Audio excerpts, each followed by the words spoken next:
Coming up on the official Celtic FC Podcast, songwriter and music producer John McLaughlin, aka Johnny Mac, shares stories from his career, speaks about his love of Celtic and reflects on his friendship with the legendary Shane MacGowan. I was so blessed to get to know him and probably see the other side of him that people don't see, you know.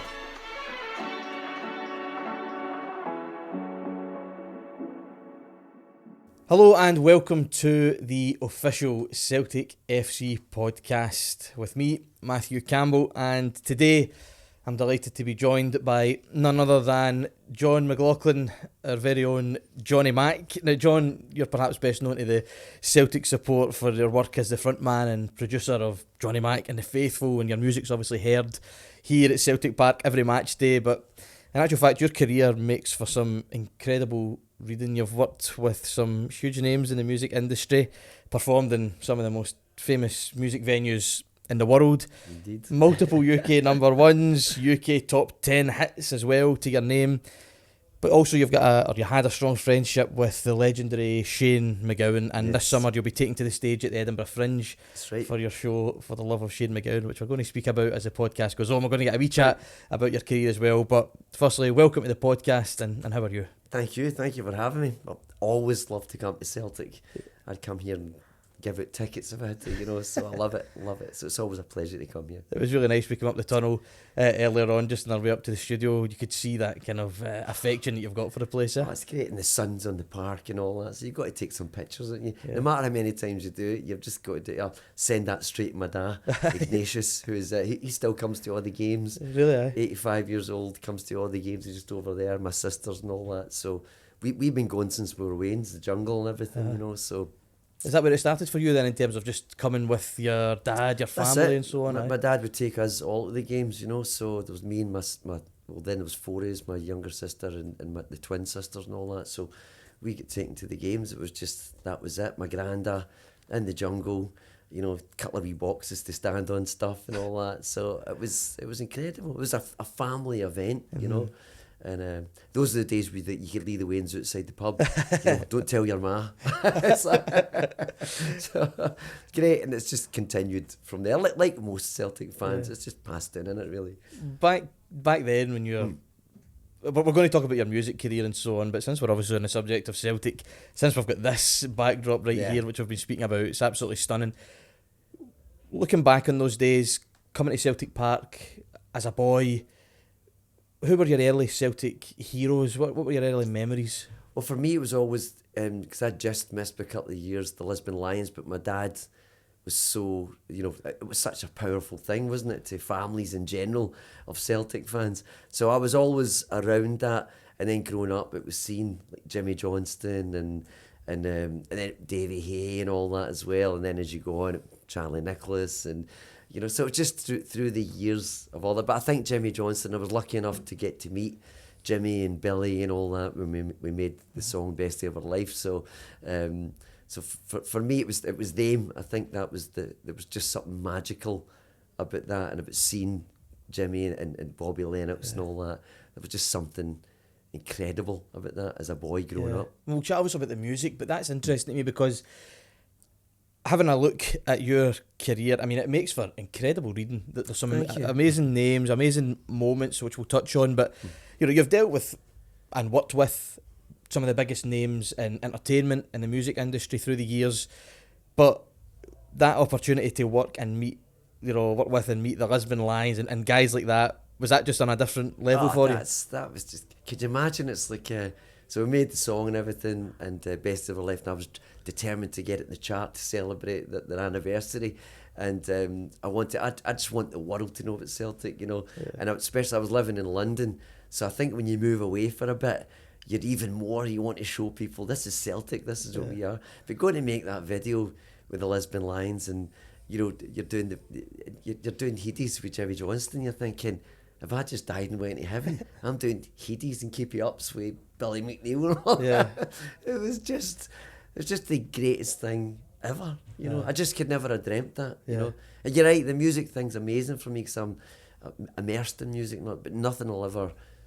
That was just spectacular. And I'm you know, I got to know Jimmy and that as well, and It was just beautiful. What was he like as a person, as a friend? Very quiet. I can imagine. He made Frank McGowan look quiet. So he was just a character, and Bertie was just. I'll tell you a wee story about Bertie. We were flying back from. I think I was coming up for a game, and I think Bertie was flying back from one of the Vegas trips, and we met him on the flight. And Bertie, being Bertie, I love Bertie. He got his seat changed to sit next to me and my wife, and he sat in between us, right? And it was so funny in the flight. He kept ringing the thing and standing up and telling people this was the greatest sandwich he'd ever had. They also had a couple. And then we got off, and you know, you're waiting at the carousel for your stuff, and I'm waiting, and there's this case. It's coming around the carousel, and it's kind of bright pink, and it's got yellow spray paint and stuff, and bits of tape and all that on it. And Bertie just wanders off and picks this case off the thing, and I'm looking, and I just see this Italian guy come on shouting at my Italian, and he goes, "Oh, sorry, sir, I thought it was mine. I've got one exact same." And he's rolling, and he's like, He was unbelievable. That was Bertie. It's like, you know, if Bertie and Jimmy didn't make it as football players, both of them would have been world-class comedians. Definitely. He was unbelievable. I mean, I never had the pleasure of meeting Jimmy, but Bertie was just an unmatched, irrepressible character. Just like that, you know. Jimmy was the same, one-liners.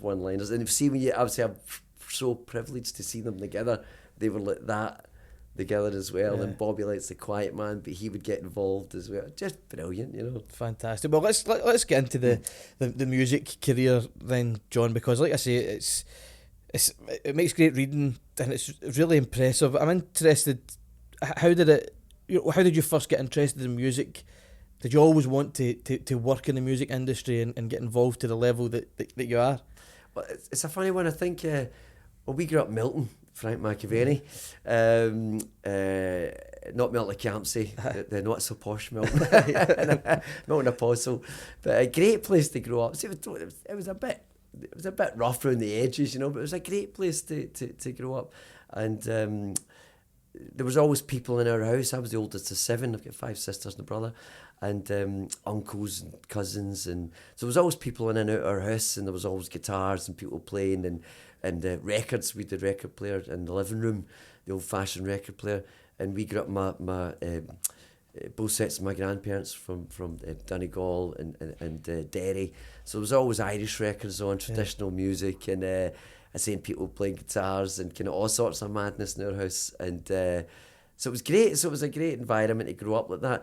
And my dad was obsessed by music. He loved everything from, you know, Frank Sinatra to the Dubliners and the Furies and all this stuff. And so we were brought up with all of that. So that was kind of that was a big part of it, I think. So, and I think it got you over, because you would sing along with these songs, people would sing along, so you kind of got you over that shyness maybe, you know. And I think because there were so many of us, there was a lack of shyness. And so I think that was definitely part of it. And my dad's love for music came on to me, I think, as well. And my dad drove a bakery van. We always had the radio on, so I got listening to, you know, early kind of rock records and stuff, you know, from T-Rex and David Bowie and all those great records that were on the radio. So that kind of went into my psyche, I suppose. And then the Bayside Rollers were huge on the telly.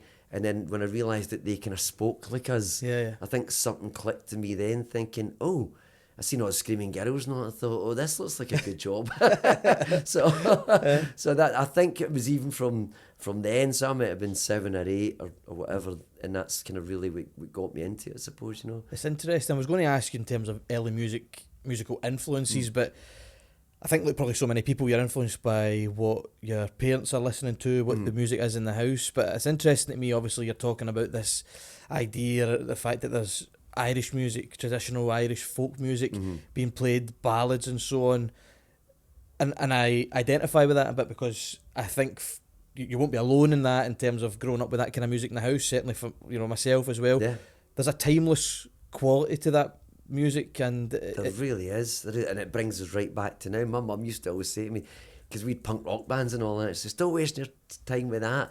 stick to the traditional Irish stuff, and she was so right. We come back around 8 years later, and but the songs that are out there from, my grandma used to sing Town I Love So Well, and Dirty Old Town, and all these kind of songs. So they were always kind of about what the old triangle and stuff like that, as well as some other ones, some more interesting songs. Yeah. Nice swears, that was good. Yes. But they were great, and about all these songs, the melodies were beautiful and kind of easy to sing, and so I think that was a big part of it as well.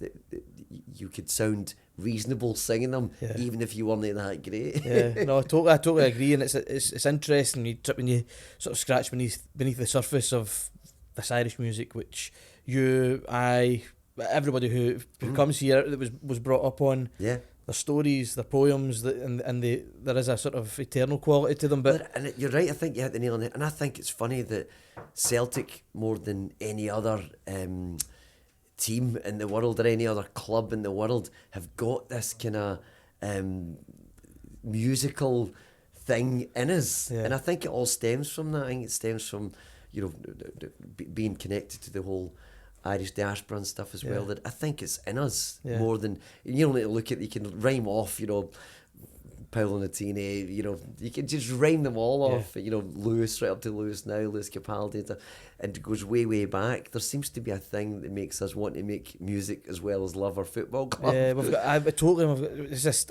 Scream. I mean, there's. I was going to say we're on. I know we're on a bit of a wealth of them. I know we're on a tangent here in terms of, but there has to be a reason in terms of even if you look at the Manchester music scene as well, and the Irish. The Irishness that is running through that, from Johnny Marr to the Gallaghers, even Stone Roses, it's there. It's there. Liverpool, same thing. It's like John Lennon. It's there. They all come. They've all the Irish connections, and that's why I just think it's part of our thing.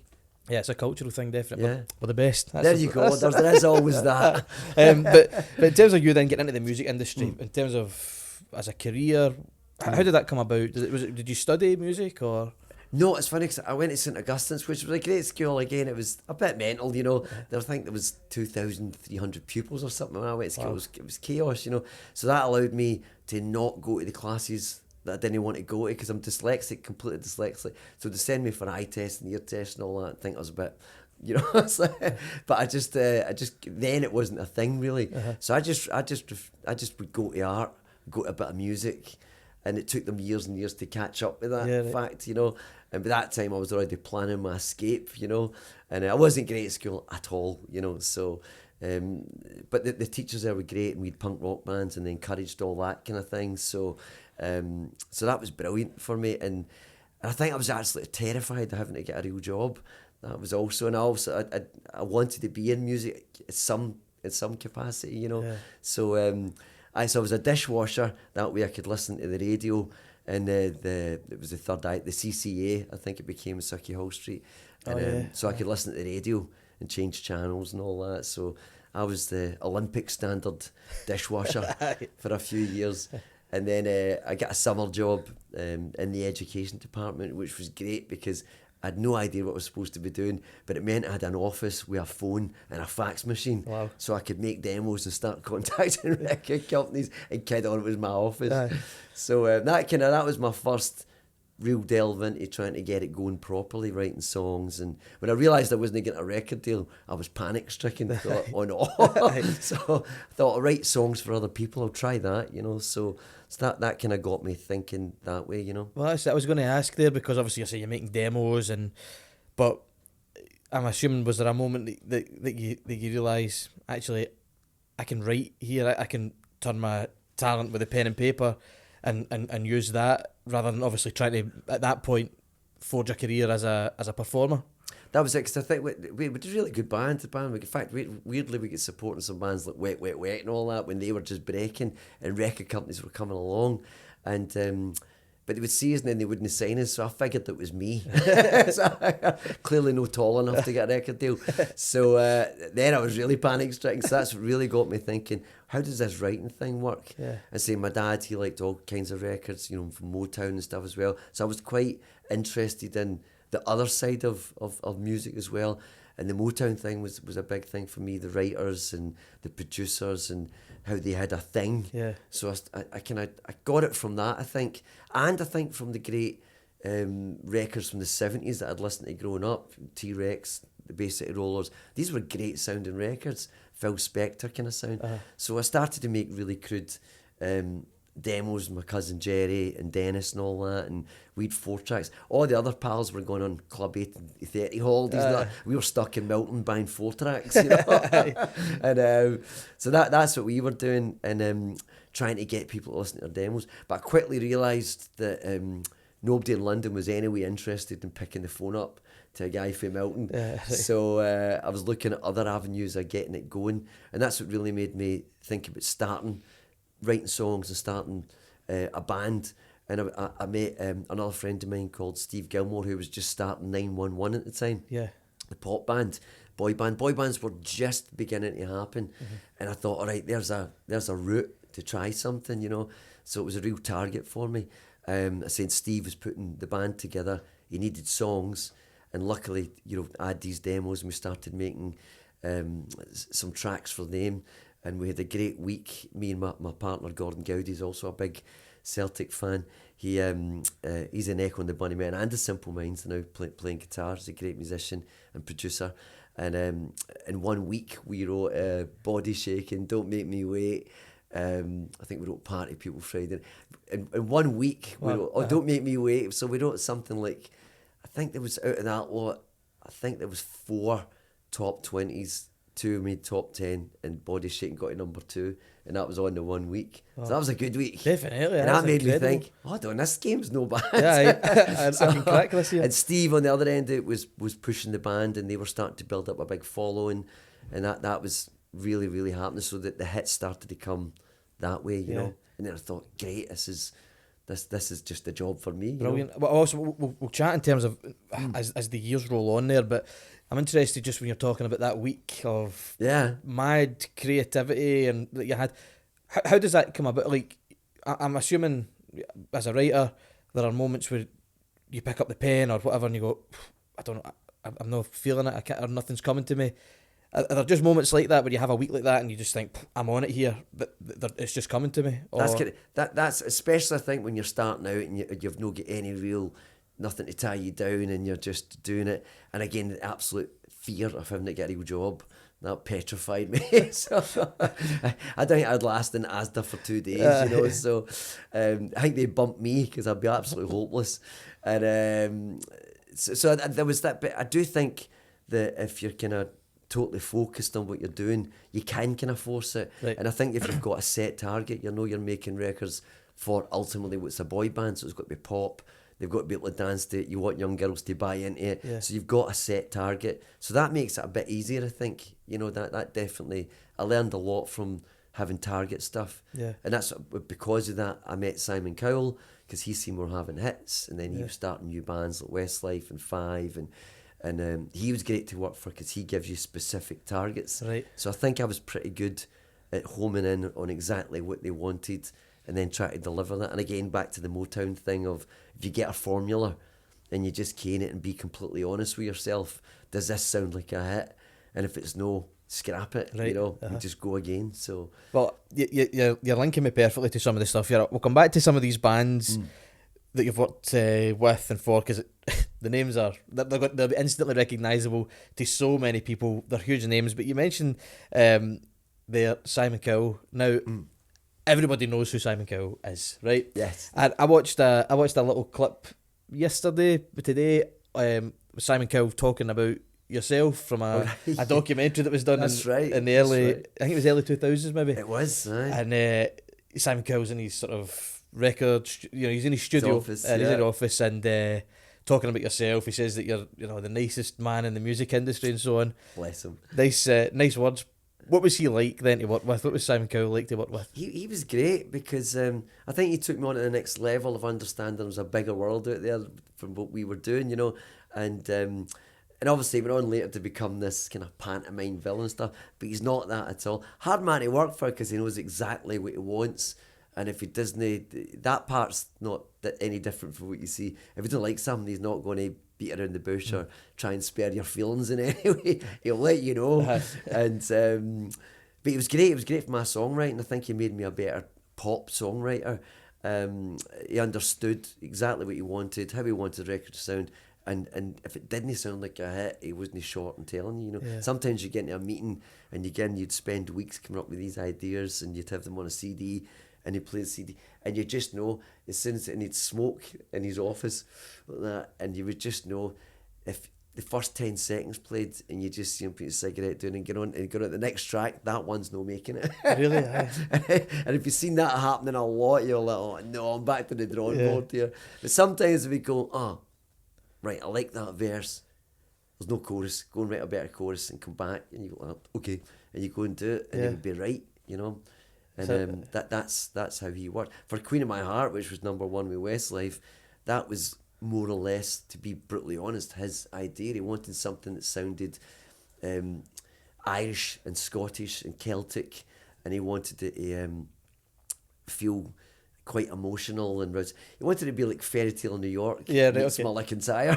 Yeah. So Heads a big ask. Brilliant. And we got it close enough. Absolutely. But that's what he wanted, because I think he could feel that with the Westlife fan base, they were getting a wee bit older. Yeah. And it wasn't just about the kind of beats and the thing. He wanted something a wee bit more, I don't know, like a proper real song, a real emotional type song. So we got that, but he had a lot to do with how that record turned out, for sure. I mean, it's like we're onto that now. Obviously, you're talking about working with Westlife, which is good Celtic fans as well. There we go. That's a nice connection. But I mean, look at some of these names. I mean, listen, this isn't an extensive list. It was just names that I picked out earlier. Having a look, the bands that you've worked with, you're talking about 5. Liberty X. You worked with Sandy Tom as well. Punk rocker with Flowers in My Hair. What a great song.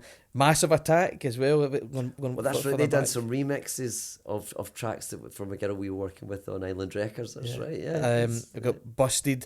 Yeah. So we've got Brian here working the cameras in the studio. So for Brian and I, when we were younger, that's something that would have definitely been on the radio when we go to school or whatever. But Busted, love the boys. What I go to school for. That's right. Some of these bands, these were absolutely, without a doubt, the biggest bands around at the time. That's right, yeah. What was it like? Are you working specifically for them? Are you writing songs and then somebody's saying, oh, I think that would be good for this band or for this singer? How does that go? That's kind of how it worked when you're working with like Simon Cowell. So there'll be a specific thing that he wants for a specific band. So, like 911, we were part of that from day one kind of thing. And then, so the same thing was with Busted. I liked that, putting bands together and trying to get them going and working with management. So that's exactly what happened with Busted. So my partner was a guy called Richard Rashman, who's a lawyer in Los Angeles. And we were working on a few bands out of Los Angeles. And I think it was Blink or something that we'd seen over there.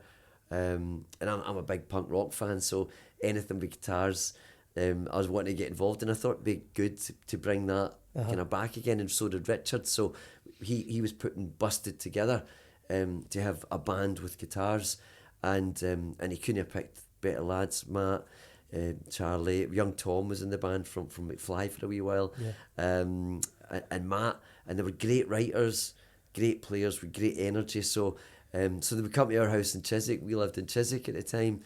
And we would kind of, we would shape it all up and co-write the songs with the boys. But they were great writers, even from being young. They were great writers from 16, 17. You could just see they had it. But that was brilliant. It's like we were in that from day one as well, You see it grow and see it growing, and from not having a record deal, and it was so funny because I thought they were an absolute stick-on for a deal, but nobody would sign them for about 14 months. And then eventually when they did get a deal, it was more or less the same record that we had made, and it was more or less the same cover. Yeah. And so it was the same thing, but just that year later, you know, kids were, it was just right. The timing was right at that point, yeah. Punk pop with guitars, and they looked brilliant. And as a band, they were great, and their energy was brilliant. They were brilliant in interviews. Yeah. They were friends. They were genuine friends. So everything was right for them. See, at that point for you, when a band like Busted, when that happens and they take off and they're huge and everybody's talking about them, they're on every radio station, they're touring.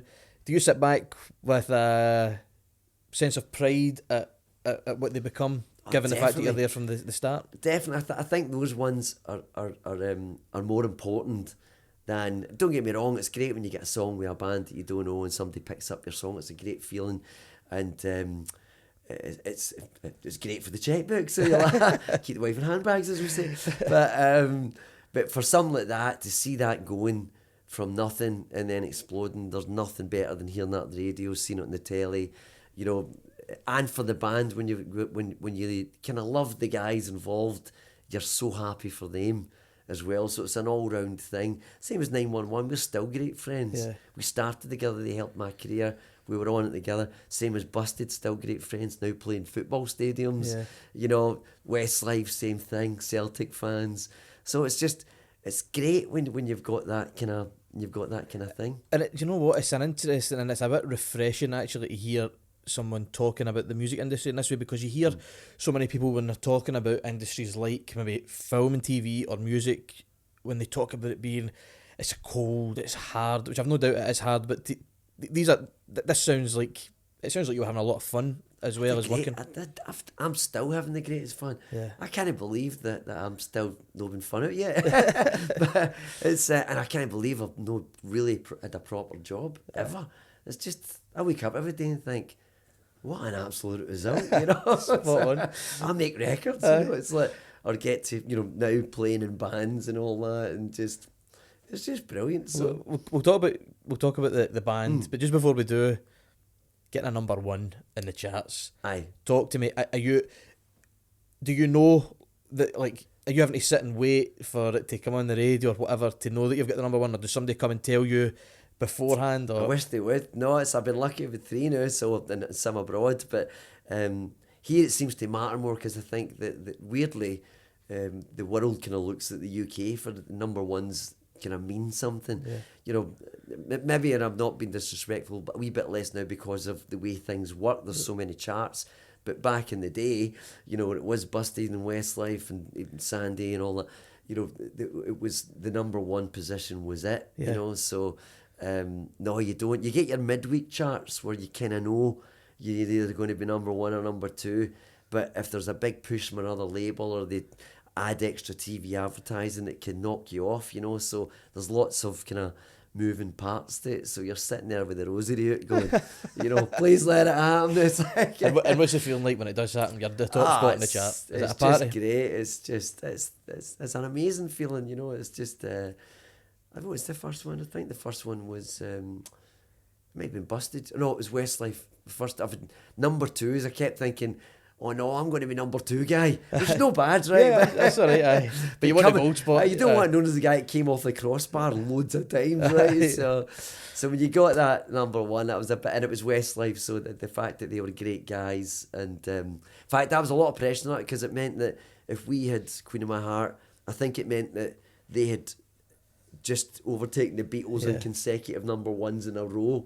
So I was determined to try and do that for them. So I was like, what? So I think we had a 3-day party, you know. So yeah, that's fantastic. Brilliant. And you know, I said then with number 1 we Busted. Yep. You said no, and then Sandy Tom, Punk Rocket, which is great, you know. So and the thing is, there's songs that people are still listening to, and it means a lot to people who maybe will identify that song with a moment in their lives or whatever, which is probably the legacy aspect of what you do as well, isn't it? It gives that's music for you, isn't it? Though you find your moment in music and you kind of hark back to that, and it creates emotion in you. So that's the beauty of it, you know. Mm-hmm. Well, now obviously at the start of the show, we're talking about the fact that for a lot of Celtic supporters, I mean, you know, like I say, that career is incredible. It's really impressive, and we could sit there and talk about all of those bands all day, but for a lot of these Celtic supporters,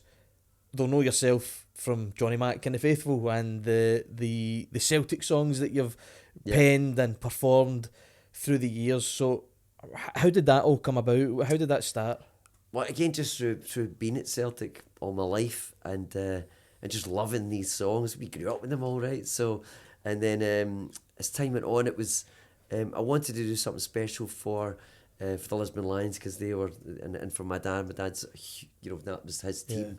And we were living in London, and when you're away, and I was travelling away quite a bit as well. I lived in Stockholm for a wee bit and stuff, and so you kind of miss not getting to the games as much. So I think that really has an effect on you.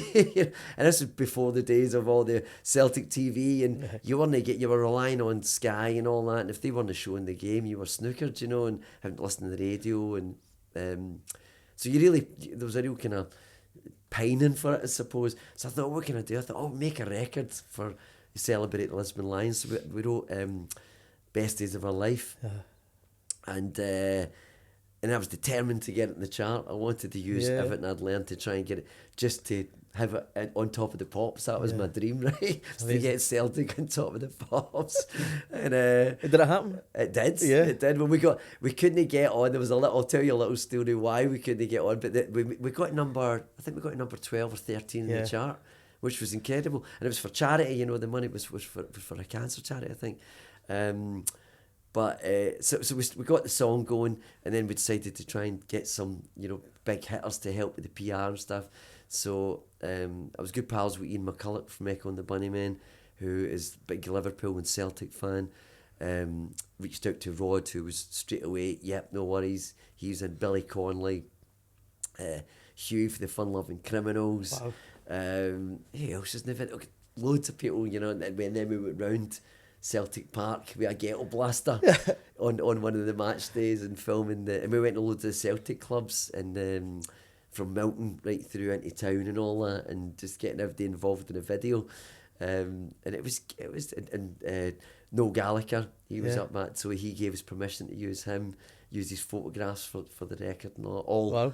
So they're all involved, so that was for me to get that going, get it out there, and then we did a whole campaign to get it in the chart, and they see that in the chart, and then the Top of the Pops, a lot of people might not remember Top of the Pops, but that was if you got on Top of the Pops, the rundown was brilliant, because it would be like, U2, this, that, the next thing, whoever, David Bowie, and at number 12, the Celtic fans singing, and the Lisbon Lions. You can almost see them going, "What is this?"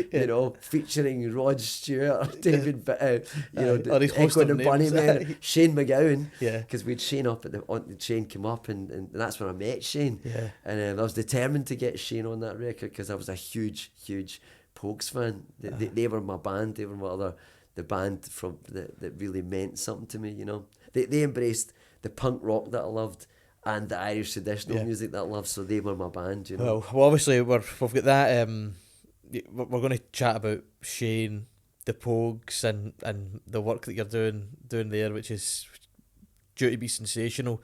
But just in terms of this, the Johnny Mac and the faithful aspect of things, I mean, you guys, like I say, you're reverberating around this arena. I know. I still can't believe it. Do you sit there? Do you stand there with a smile on your face? I can't believe it. It's just like because that's what it started with Best Days, and then they started playing that at the stadium, and then a few people asked me to redo some of the older songs, and it was like such an honour, and my dad just is so proud that he hears me at the games, and even Flag Day the other day to hear 67 just before as the flags going up, I mean I had tears in my eyes. That was a stunning moment, actually. It really was, and that means more to me than anything else, because it's important to me, it's important to my family, it's and all these years later, and they're still playing Best Days and all the tracks that we've done, Celtic in Our Heart and all that, my cousin Dennis and all that. So it's just I never ever take it for granted, and I'll never ever shy away from being fiercely proud that it's still there, and it's still to get played at Celtic Park. It's just it's just nothing beats that. No, it's wonderful to hear. And it's infectious because I'm sitting there as well. Honestly, even you because imagine it's there. It's you're sitting eating your vegan pie, and you're like, that's me. It's loving it. But you guys, I mean, you guys are.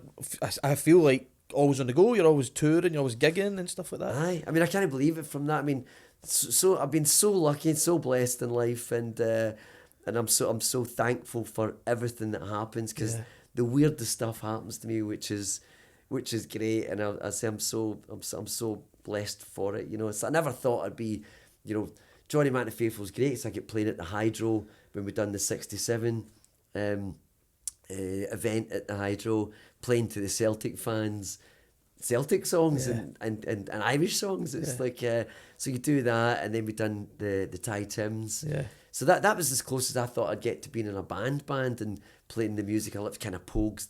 We'd always play it in a kind of Pogues type fashion, you know, and just to have the fans liking it, and that's a dream come true, really. Absolutely. You know, and for that to continue has been brilliant. And then with Rod inviting us on his tours, and so you're out playing football stadiums and arenas, you know, and we've got the Celtic flags up and Celtic scarves tied around the mic stands. And it's getting, I didn't know how that was going to work in places like, you know, Leeds Arena or the Stadium of Light or whatever. You think we're going to get pies chucked at us there, but no, it went in a treat, you know. And I think we've done 4 tours now with Rod, and then weird things happen, like Michael Ball and Alfie Bow were at one of the shows and loved us, and they got us to support them on their arena tour. Wow.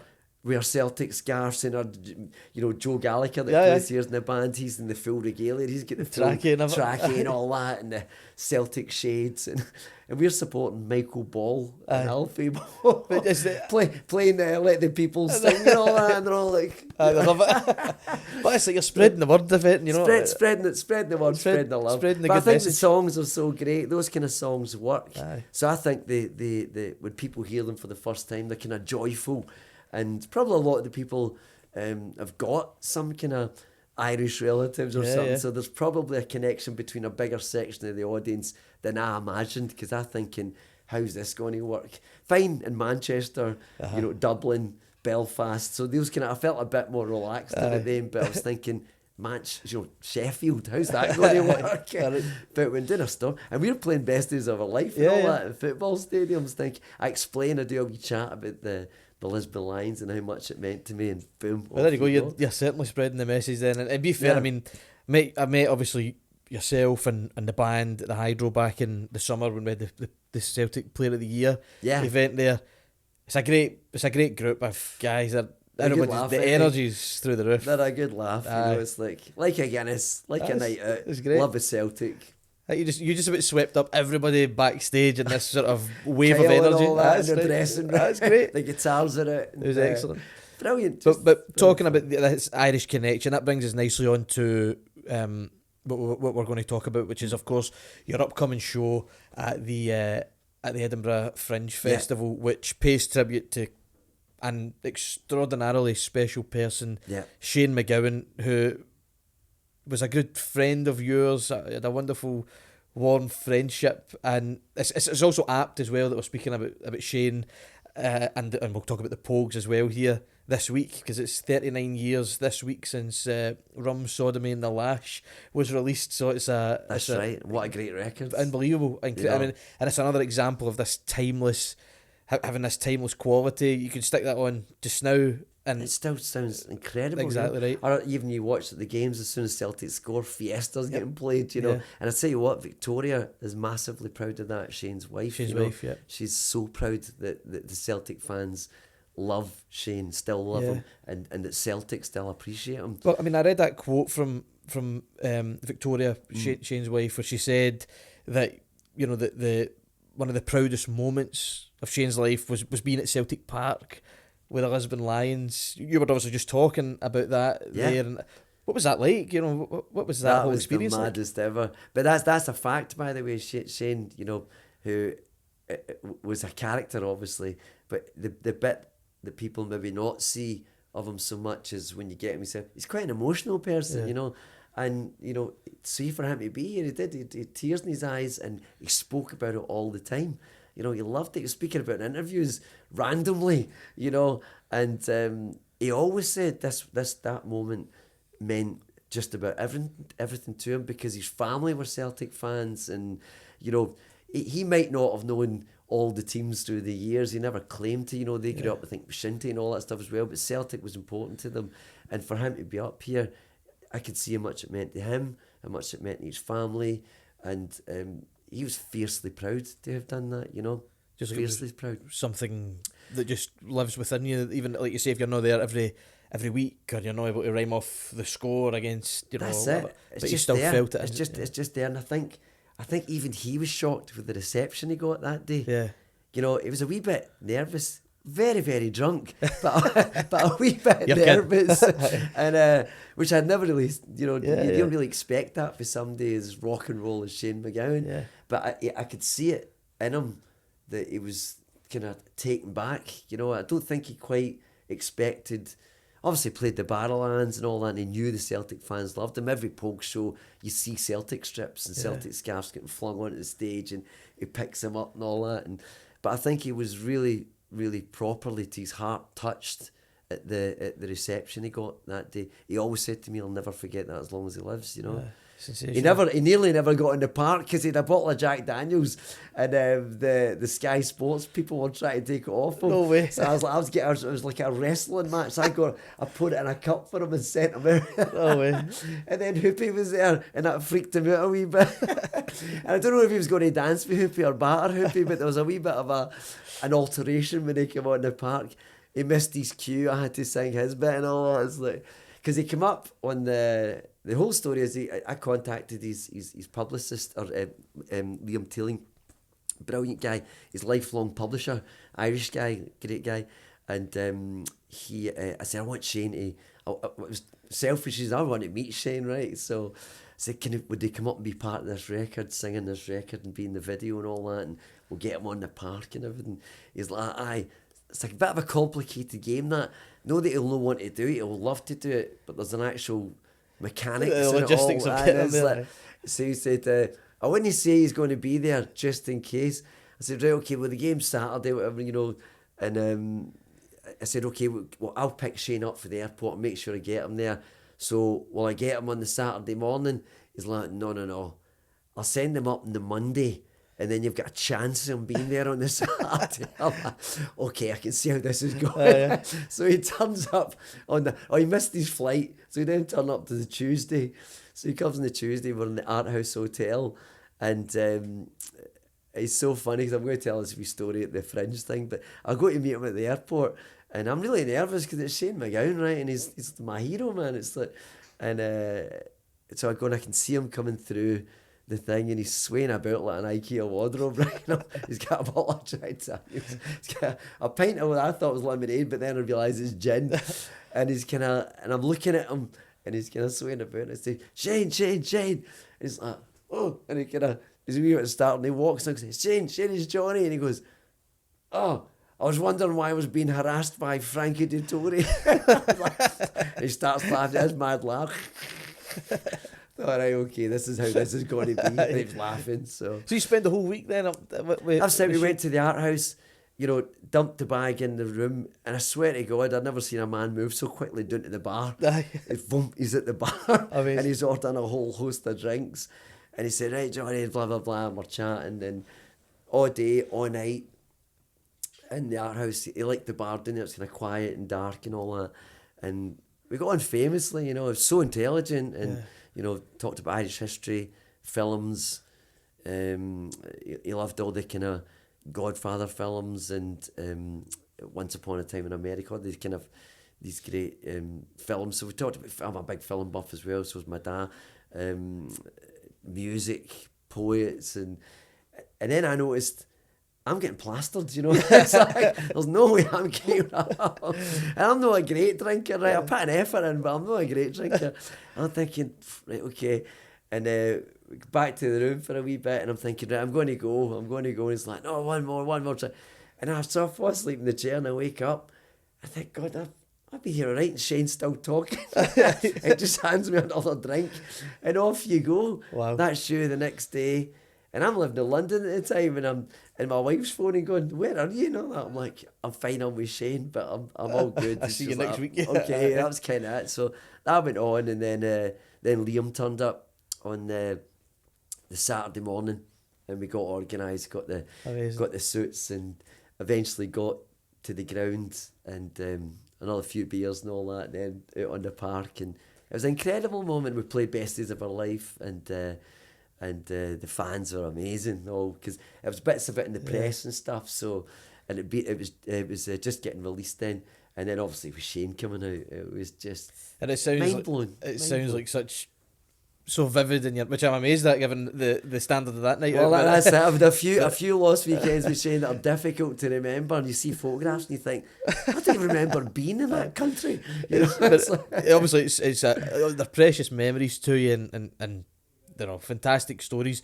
Did you write together when you were together? We did. So what happened was, we went to the game and all that, and then a bit of a night out in Celtic, won the league that day and all that. Henrik Larsson scoring. It was just the perfect day, and we were out, and then we were going on so great, and Shane said, "Look, let's write a song," which is weird because, and here's the other thing I love about him: he had total respect for me, and I'm kind of like, you know, Pop-Tart, and he's like, you know, iconic rock and roll, punk, Hellraiser and all that.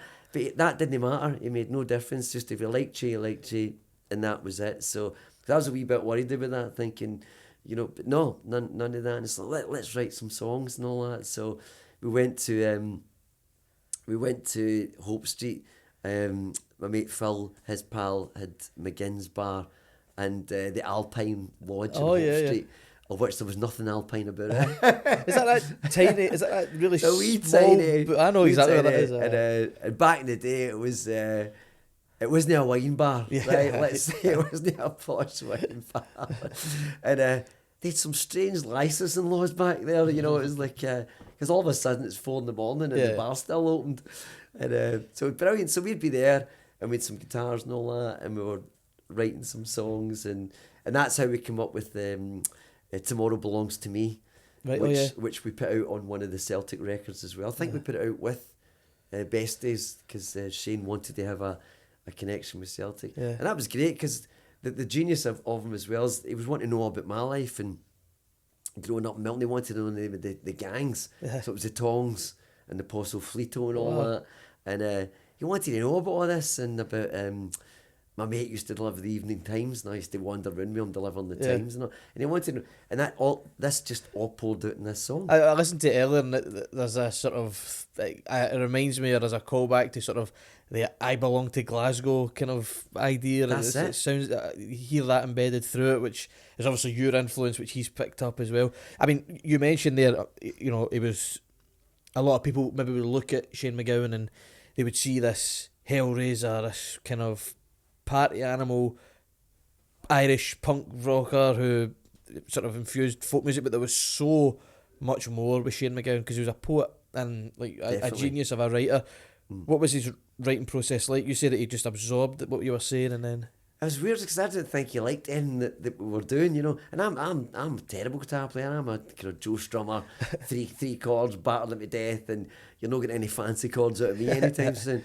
And so I was just playing away, and then we'd kind of mumble around some stuff, and I'd sing some wee bits, and you think, oh, it's not happening, and then said about a wee bit, oh, you know, and then he'd go, right, Johnny, play me that thing you played, and I'd be like, oh, that, right. And he'd go, boom, and that would be it, you know, the times and the songs, the lassies that are gone, live on in my fond memory, and you're like, you know, everything I talked to him about over 2 days where we'd be completely plastered, just poured out him, like, it just in a one taker almost, you know, and then it's like, right, we're going to record that. Wow. And you're like, this guy's an actual genius. He's totally unique as well. That's incredible. Genius. And then we just rounded up a whole bunch of great musicians and headed to my mate's studio at 2 a.m. Yeah. So gave him a nod. It was Ian Morrill and Helena Morrill. She opened the door to us at 2 a.m. thinking it maybe just me and Shane. There was 14 of us. We were all plastered. And so thank you so much, Helena and Ian. And Ian isn't a Celtic fan either, bless him. Really? So he's like, what's going on? What was this? Sold him a dummy. But he's very proud to have done it because it's a kind of moment in musical history, I suppose. Involved in a this record. Involved in a great record. Indeed, Now, obviously Shane sadly passed away last year. When that happened, there was such an outpouring of love and appreciation and respect. I remember even here at Celtic Park, I think maybe the first game after he passed away, because it would be near coming up towards Christmas time.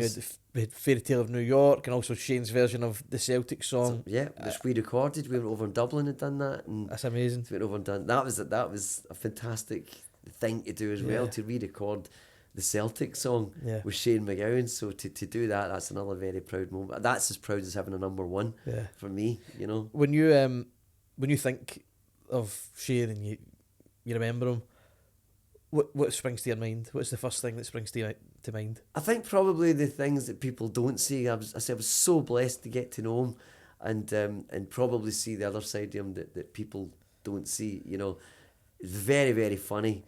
I loved his laugh. He had this laugh that sounded like a bag of marbles getting chucked into a waste disposal, followed by a bag of ice. You know, it's like,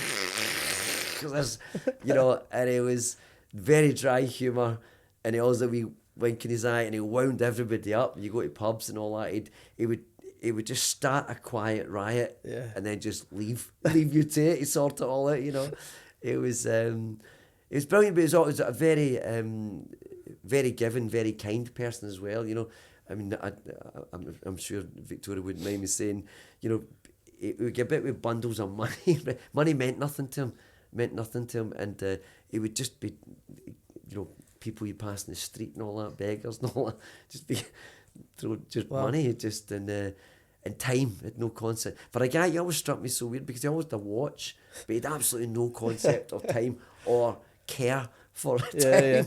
None of that meant it to him, you know. So I think he was just a genuine one-off, beautiful soul, absolute musical genius. I loved his singing. I don't think he'd get enough credit for his actual singing voice and for his delivery, from, you know, being kind of having an anger in his voice when he needed to, and then being the most romantic singer. And then some songs like Rainy Night in Soho, I think his timing's like Frank Sinatra. You know, it's so I don't think he get the credit for that side of things. He always get the credit for being a genius songwriter, and rightly so.